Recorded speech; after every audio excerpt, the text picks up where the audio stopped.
What's up, people? Welcome to a brand new episode of the BollyFools podcast. It's your boy Salim here alongside Hamza, who's always the co-host of the show. And we've got a little special guest. We've got a very awesome young lady on the phone who knows way more about Bollywood and Punjabi cinema than me and Hamza put together. Is that right, Hamza? Yeah, 100%. You're not supposed to say that. You're supposed to say, screw that shit. I know way more than this person about Indian cinema. I wouldn't other person to come in and say that, you know what, I know more of this guy. Then I'll say what I need to say, and then at the end everybody will know that I know more. Oh, okay. Well, we're just playing around. Burry, how are you doing today? I'm good. Thanks for the introduction. How nice of you. Me and Burry met over a very interesting tweet, wasn't it, Burry? It was to do with the... It was. What was the film called that we had a bit of... that we actually agreed? Are we going back to like 2016, yeah? Well, bloody heck, sounds like a long time, doesn't it? Yeah. I think it was that film called The Flying Jet with Tiger Frost. You liked it, didn't you? Yeah, we were talking about how much we both loved that film. Yeah. Oh, we just thought it was like the best thing that came out of Bollywood that year. We were so in love with it. I know Hamza liked it. Oh, no way. like the flying jet. Flying jet. Yeah. Is that with Tiger Frost? Yes, it is. Yeah. That guy can't dude, exactly. Hamza, I heard that you went to watch it 3 times because you liked it so much. No, I watched Baggy 3 times. Okay. So, all right. Okay, look, let's just get into it. This is this is a new treat for all of us, including myself, right? So this is going to be a new segment to the show, which is BollyFools trailer cuts. So the way it works, not BollyFools trailer cuts, we're going to be basically dissecting new trailers that drop. One that we're looking at is at the moment, which dropped a few days ago, which is the film Kalank, which is getting an insane amount of, should we say, positive-ish feedback? Yeah. Okay, so originally we've all seen the trailer, yeah? Yep. Yeah. Okay, so now I'm going to go on a limb because I've seen this now 4 times, this trailer, and I'm actually, I'm actually pretty impressed, people. Well, now I know, Burry, you didn't actually like it. So what was? Or you didn't say you didn't like it completely, but there was certain things that you just weren't sort of happy about. What exactly? Yeah, just certain things that didn't quite sit well with me. Like obviously it is. Oh my god, I was just about to say something. I was like, I'm not even sure if it is. Don't worry. It's the Sanjay Leela Bhansali film, isn't it? No, it isn't. Oh my god, it isn't. I just realised that. Wow. Right. Wow. I was just going to say, I was like, like the set design. Leela Bhansali film. Exactly, like the cinematography. It isn't though. Yeah, so I was actually just going to say, it looks like a classic Sanjay Leela Bhansali film, which is great, but turns out it's not even a Sanjay Leela Bhansali film, so I was all wrong. No, but look, the chap who's actually directed it, do you know his name, Hamza? Abhishek Varman. Yeah, Abhishek Varman. Yeah, he's actually. So this is his. He actually hasn't directed anything before. He's been the first AD. No, he has. No, he has. Are you kidding me? Because I've been on his IMDb page, dude, and it doesn't say anything that he's directed. He's directed one film. Two states. Oh, he's actually directed something. Yeah, he directed 2 states, which was 5 years ago now. 2 states, and was that any good? Yeah, with Alia Bhatt. It says that 2 states was based on the book by Chetan Bhagat. Oh yeah, the film was actually quite good. I the film. I thought it was quite good. Yeah, I actually kind of enjoyed it as well. Yeah, well-made film, good story. Yeah. Okay, so what exactly is the issue with this trailer? Because as far as I can see, right, it looks the scale of it looks pretty cool. The directing looks, as far as I can see, on point. It's a very interesting story. Hamza obviously knows way too much about it because this is his best. He reads up way too much about these films. But I tell you what, the best way to put this is, Hamza, do you want to take control? And because the other day we were on a call, weren't we? And you start talking about it, and I said, please, dude, not in our personal time are we going to be talking about Bollywood. But this is your shot, man. This is you to take total control. Tell us what the story is about and why should we be excited about it or not. Okay, so Kalank, which is going to be the one of the biggest releases of the year. So the story is going to be set in pre-partition time, so 1940s. And what's really interesting about this film is that it was actually supposed to be made back in 2003. So the concept of Kalank was actually made in 2003 by Karan Johar and Yash Johar. So Karan Johar talks about this in his book. So his book that he released a couple of years ago, he actually talks about it in one of the chapters where he goes, he had an idea of a love story on a massive scale, and it was called Kalank. So he actually says that the film was going to be called Kalank. Then Yash Johar passed away, and it never got around to being made. All right, Hamza, sorry. But what's interesting, mate, listen, just going to quickly stop you. Are we on loudspeaker or have you got? No, I've got my headphones in. My headphones in. All right, it's just your beautiful voice is really, really loud. But no, please continue. So as I was saying, that because of Yash Johar passing away, the film never got made, and then it was kind of shelved. But what's really interesting is back when the film was getting decided and when the actually came up, the actors that were supposed to star in it were Shah Rukh Khan, Kajal, Rani Mukherjee, and Ajay Devgan. Oh wow! So So just imagine back then what it would have been like. So it's quite interesting to know that these guys were supposed to be in the film, but now he's passed it on to someone else to direct, and the young generation are starring it. To me, I feel like it's going to be a good watch because you've got some great actors in it. So you've got like Roy Kapoor coming in a big film after you got Alia Bhatt, who's had a hit after hit. So she hasn't had a bad film since she started, basically. And then you've got Sanjay Dutt and Madhuri Dixit. Who doesn't want to see them together on screen? So for me, I think it's going to be a good film. But I don't know. It needs to be strong. It needs to be a good story, a well-told story. Because I think the time's gone now where you have like fancy sets and all that kind of thing where people are like, oh, we're going to be brought in by that, and for 3 hours we're going to sit and watch. I think it needs to be a really, really strong story, which hopefully it should be, but let's see. So I'm like, I mean, what's your sort of thoughts on it? Barry, how do you feel about it? Right, so I'm kind of on the same chapter where I do think like the trailer is beautiful to look at. Also, the cinematography is amazing. The set, they've spent a lot of money on the set and everything, and you can see it. Like you can see all the effort that's gone into it. But the only issue I actually have with it is like I didn't really know much about the film prior to watching the trailer. So I watched the trailer and I was like, right, okay, that's fine. And then I went to go search the film, and the first thing that I read was like, it's set in pre-partition, like in pre-independence India sort of thing. And I was like, nothing about that trailer says that to me. I don't know if it's just me. Like that could be like any old film. It doesn't actually look like it is set in the 1940s in terms of like the styling, the look, nothing. And I feel like that's quite an important aspect of the film. If you're going to set it in a older time, it should actually reflect that. Sure. I don't know if anyone else agrees with that. No. It's a fair point. It's clearly an observation on your part, and yeah. Like if like for example, if we were to make a World War II film, like say a non-Indian film, and it was just like people wearing clothes that they wear now, it wouldn't really look right. So that's what I felt like. I think it's Manish Malhotra that's done the styling of the film. Do you think, sorry to cut you there, but do you feel that people are just a bit too forgiving when it comes down to, things like that? Because, although we haven't seen the film and it's just a trailer, and when we watch the overall movie, it may come across, okay, well, actually, in actual fact, it does have that feel to it, or but if it didn't, do you feel that audience is just slightly a bit too forgiving when it comes down to stuff, continuity in movies? I think they used to be. Yeah. I don't think that's the case anymore. Mm-hmm. I think I didn't mean you, Salim, had this chat a couple of weeks ago when we were talking about Simba.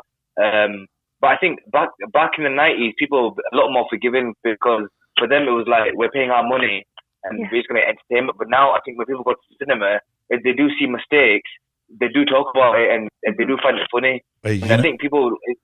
Sorry, Sorry, were you going to say? Yeah, all I was going to say is we should do an episode, right, on films that you look back in time that have the worst continuity that you've forgiven.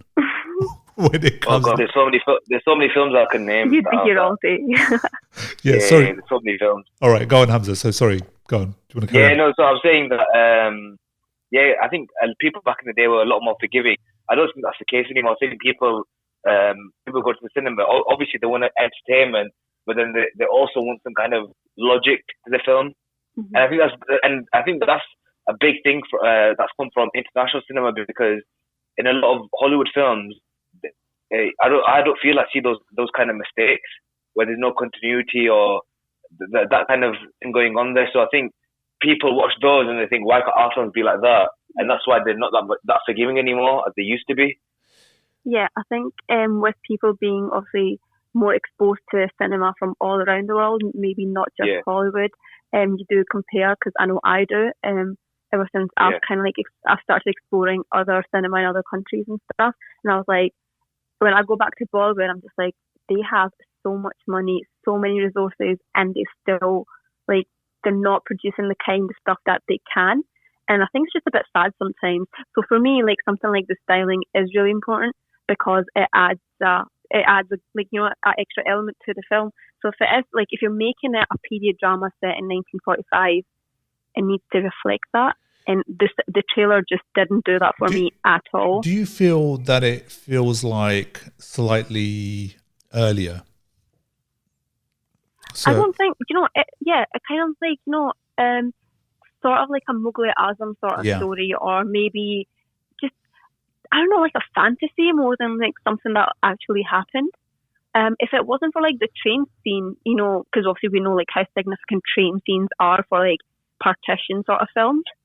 Yeah. If it wasn't for that, I don't think anything about that says partition, pre-partition, 1945 to me. And not just that, that was one part that I didn't really like. And the other thing was also, I don't know, maybe it's just another element that they wanted to add, but I felt like it was too fancy for no reason.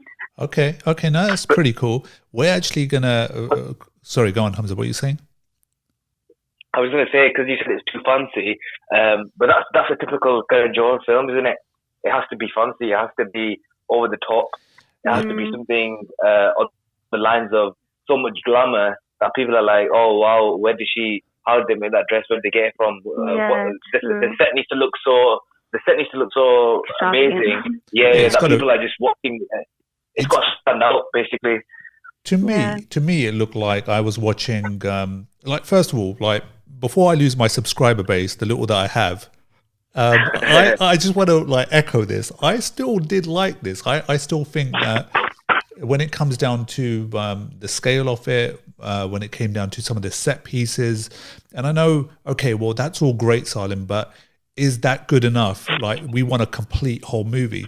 Well, some of the performances that I saw, at the very beginning, where he's saying to Alia Bhatt that, look, this isn't a marriage of love.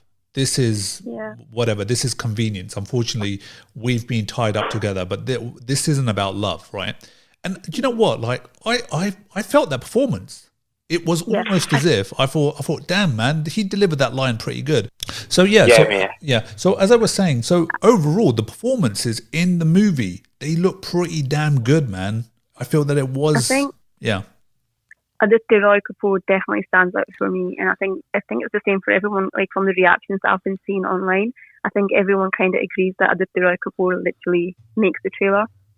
His acting was just spot on. Yeah, I agree with that. Another line that I personally didn't think it was delivered that well was when there's that scene where I believe Alia Bhatt's getting off the boat. Is she getting off a boat, or she gets grabbed up by Varun Dhawan, and he turns around and says, I think he's helping her on to the boat. Yeah. And he says a very sort of a cheeky line. I personally, I'm not a massive Varun Dhawan fan. Maybe that's the reason why, but I don't think the line was delivered all that well either. No. Yeah, but like Alia Bhatt in this, although she doesn't say much, like I don't think this girl could, I don't think she's getting her scripts wrong in any way or her movies wrong, because every time she's in a movie, it seems like it's probably going to be another hit. That's true as well. Like every movie that she's done, it hasn't been a flop. Every single film's been, and it's not even that they're just commercial films. They're actually good films with good stories. Yeah. So she's obviously got her head in the right space, and she's choosing good scripts, different scripts. Yeah. She's not doing the same type of role either. Well, this is the thing. The team around her that is advising her on these projects, they're not dumb people. They know exactly what they're talking about. And that's the reason for why I think to myself, you know what? I think maybe my two friends on the other end are just being a tad harsh on this movie. No, you know, I love Alia Bhatt. I really do. I always say this, but like she's literally the best thing that came out of nepotism in Bollywood. That's true. She literally did. Yeah, she literally did Highway as her second film. That's insane. Yeah. Like that was literally one of my favorite films in the past few years that I've seen. I love Highway so much. And again, Razi was one of my favorite films from last year. And I think she's a really good actress. Again, I feel like I don't know how your listeners are going to take this, but I'm the same. I feel like I wish they'd picked someone else other than Varun Dhawan for the film. I like Varun Dhawan. Well done. You've kept the subscriber base going, Hamza. Well done. I like it. I actually think the guy is a good actor. Like when he first started out. Let me guess. You're going to mention Badlapur at some point. No, I'm not going to mention, but I think he's actually a good actor. I think he's done some good films, like besides Badlapur. Dude, you're too forgiving, man. No, I'm not forgiving. I think personally, I think he's a funny actor, and I think he's kept himself going, with his roles, and hopefully in the next couple of years he'll do some better films. Oh, listen, dude, right?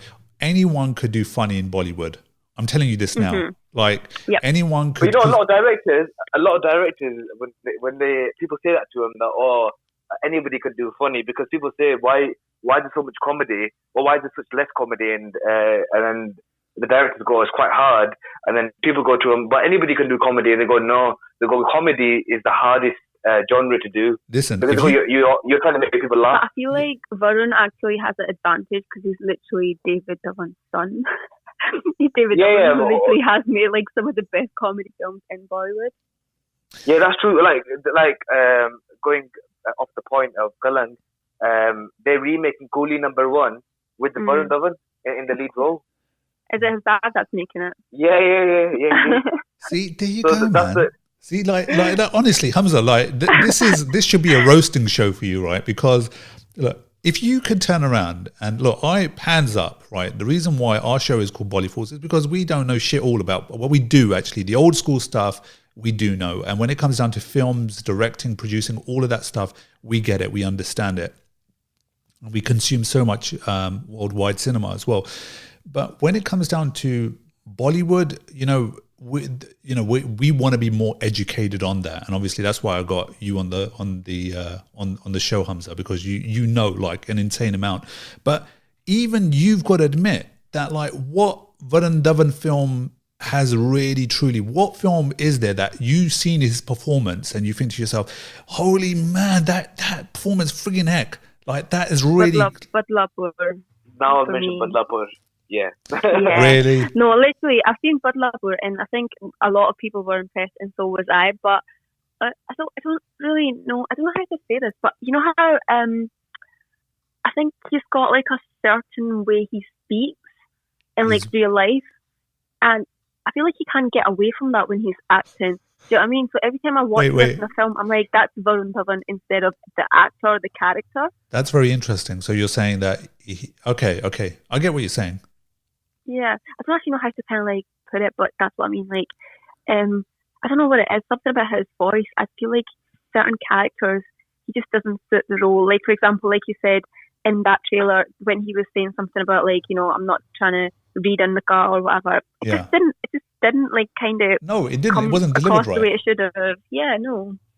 But again, we all get that the reason why he's been cast in the film is because he's a Dharma kid. He was launched by Karan Johar, and Karan Johar is always gonna, whatever happens, Karan Johar is always gonna be able to. He's always gonna offer the film first to his own people. He's not gonna go out and say, "Oh, you over there, you're struggling out, so let me give you this role." Yeah. He's gonna give it to Varun Dhawan, Siddharth Malhotra, Alia Bhatt, Shah Rukh Khan. All these people first before he goes anywhere else. All so right. I think that's why he's in the film. On a slightly different note, I think the most unbelievable part of this trailer for me, when I was watching that, I was just like, no, that just does not happen, and just didn't make any sense to me, was the fact that she's married to Aditya Roy Kapoor and she's having an affair. Like, girl, are you okay? That happens though in real life. Yeah, but this shit happens. Like, it's just a no, part. but she has Aditya Roy Kapoor. Why is she looking anywhere else? Yeah, but like maybe because Varun Dhawan's walking topless throughout half of the trailer. Yeah. Are you? Yeah, that's another thing. He's like literally topless throughout the whole trailer, isn't he? Yeah, throughout the whole trailer, every scene that you look, there's only one. Actually, yeah, throughout every scene besides the one scene where he's with Sanjay Dutt in the trailer, the guy is topless. Yeah. He's doing something, but he's topless. See, that's just corny. Sorry. Other thing about like the look, the styling and stuff. Have you guys noticed that? I don't actually know if this is actually true, if this is how Muslims in the world look, but every time there's a Muslim character, why do they have so much surma on? Yeah, that's true though. I don't know. Like, I don't know why. Like, is that like the thing? Like, people need to know he's Muslim, so just put tons of surma on. Give him a surma and put a taweez in his neck. Yeah. Or bracelet on his hand or something. Yeah, definitely Muslim. Yeah, he's definitely Muslim. So, all right. But yeah, that's very true. Let's move on down the line to and we didn't really see too much of Shunagsi Sinha. I like her as an actress. I think in the right role, she actually delivers really, really good lines. So, I mean, are you guys on the same par with me, or do you feel, you know what, she was a bit out of place? No, I felt like she needed more. I wanted to see more of her in the trailer. I think we saw too much of Alia Bhatt and not enough of Sonakshi Sinha, because it's just nice to see if she's, because her role seems strong, because if her husband get married to someone else and she's going to play, so she's the first wife, Alia Bhatt's second wife, that she must have a really strong role in the film. So I would have wanted to see a bit more of that, but the trailer was so short, they probably just got like bigger kind of parts of it in there. Yeah, because obviously you don't really see a lot of Madhuri Dixit in it either. I think there's only like one dialogue, and that's same as Sanjay Dutt. Yeah, I do like Sonakshi as well. I think, like you said, in the right role, she actually does quite well. So hopefully, like, her role in the film's quite good. Because I'm looking forward to her. I'm more interested, to be honest. I am more interested in Aditya Roy Kapoor and Sonakshi Sinha's storyline than the main characters. Yeah, actually, I'm interested in that. I want to know what's the reason why he gets married again. Yeah, but I don't know if anyone else feels that way. But I feel like the story is really predictable. Like, I think I can already tell what happens. What do you think happens? I don't know. Do you guys want me to spoil it for you? Yeah, do it. Oh, okay, so basically... So actually, wait. Maybe Salim's... he's probably eagerly waiting. Maybe you should not say anything. What's that? I was going to say, because this happens. I said maybe you're eagerly waiting. Because every time I feel like I know what the storyline is, it turns out to be true. So I might like spoil it, and then people come back to this podcast after it's released, like, "Oh my god, Perry was right. That's exactly what happened." Well, no. Like, I mean, quite frankly, it's like a lot of the times, Bollywood cinema, right? And I don't mean this in any sort of. A lot of the times, it's slightly a bit predictable. All right. Yeah. They kind of halfway through the film, you kind of know what's going to happen. So when you're saying to me, Barry, that this is, I kind of know. I actually believe you. I think you're probably right. Everything that you're going to say is probably going to be more or less spot on. Mm-hmm. Do you want me to say it then? If you want to. Basically, right, what I think the storyline is going to be, obviously because it's pre-partition. So we've got Aditya Roy Kapoor is married to Sonakshi Sinha. Now, either he's dying, that's why she wants him to remarry, or she can't conceive, right? That's where Alia Bhatt comes in, and she's like, because obviously back in the day you need to have a kid, and obviously now she's not happy with the marriage, and Varun Dhawan comes into the picture, and because it is partition and he's Muslim and they're Hindu, everyone's obviously against Varun Dhawan to begin with, but then he saves their life during the whole partition thing, and now he's the hero, and they're like, you know what, maybe he's not that bad a guy, just imran ki le apni zindagi. Sorry, that was a sound effect that went off way too loud. that was actually supposed to be like. So yeah, I got that. No. Quite frankly, I think you're more or less spot on, to be honest. Yeah. When you were saying it, I think, to be honest, it sounds spot on to what it might be. Because I feel like the Madhuri Dixit and Thingy story is just going to be like, oh, that's what happened to her, about like how she didn't get to marry the guy she wanted. So she's going to be like the support system, where she's going to be with Alia, like, girl, go do your thing, live your life, love the man that you will love, and forget about your dad or whoever he is, whoever Sanjay Dutt's character is. You know, right. And that sort of conflict, that's what I feel it's going to be about. But again, I could be completely wrong. So we've been running for about half an hour now. And Hamza said something to me the other day, which was, dude, like, how about we watch this film when it drops? And we're obviously all in separate locations and we're pretty far from one another. But what might be pretty cool is if we all see it and then come back and give our sort of thoughts on it. How do you feel about that? Yeah, that'd be cool. Yeah. Hamza? Yeah, let's do it. All right. I think that'll be fun to do that. All right. Okay. Yeah, it drops in about, 10, 12 days? 10 days. Yeah, less than 10 days. What day is it today? The 8th. Yes, it drops, in about 10 days. Yeah. We'll do that. All right. Okay. Well, if it eats into Endgames, I'm not going to go watch this over Endgames, but I will try. But why not? No, you're right. No. I think it might be actually a pretty cool little project to sort of collaborate on and sort of dissect about how we actually felt about it. Yeah. So, all right. Okay. Well, any final thoughts, people, before we sign out? I feel like Aditya Roy Kapoor deserves more credit, and I hope this is the film that puts him in the spotlight. All right. Okay. Hamza? I feel like Varun Dhawan should get all the credit he deserves on this film, and he becomes a great actor, and then everybody else sees what I see. Sorry, I just had to. All right, guys. Well, look, we're going to leave you to it. We're going to love you and leave you, people. If you want to join us in on the conversation, drop us a line on Instagram or Twitter, and it is just BollyFools. And if you want to go that one step further, feel free to email us. It is bollyfools@gmail.com. We hope you enjoyed this really crazy, bizarre episode, which, quite frankly, even though we're supposed to speak about Kalank, really made no sense to me, and I think that's all on me more than these two, because I think you guys did an awesome job in breaking it down. But we're going to love you, leave you, and hopefully we will catch you on another episode of the BollyFools podcast. Peace.